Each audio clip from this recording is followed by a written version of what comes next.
யாஷி இங்கே பாரு, இவன் தான் என் பையன், நீ என் பொண்ணு இல்லை. சரி நீங்கள் அப்பா செல்லம்மா நீனு? ஆ அப்பா செல்லம்மா. அம்மா வேணாமா? அப்பாவா வேணும்? அப்பாவா வேணும்? அம்மா வேணாமா? உங்கள் அப்பா செல்லம்மா நீனு? அப்பா செல்லம் இல்லையா? சரி உங்கள் அப்பா எங்க? அவங்க அப்பா எதா? உங்கள் அப்பா எதா? உங்கள் அப்பா எங்க? சரி உங்கள் அப்பா எதா? உங்கள் அப்பா எதா?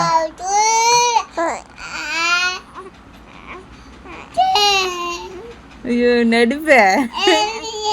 சரி உங்கள் அப்பா எதா? எதா? உங்கள் அப்பா எதா? எதா? என்ன எதா? சரி எங்க நீ சொல்வல அம்மா கிட்ட, அப்பா ஸ்கட்சி பெற்றுன்னு என்ன வந்து சொல்லுவா அம்மா கிட்ட? உங்கள் அப்பா எங்க? எங்க சொல்லு. எங்க ஊருக்கு போயிட்டாரா? ஆ ஊருக்கா போயிட்டாரு? எங்க காணோம்? இல்லையா? எங்க உங்கள் அப்பா எதா? ஊருக்கா? டூருக்கா?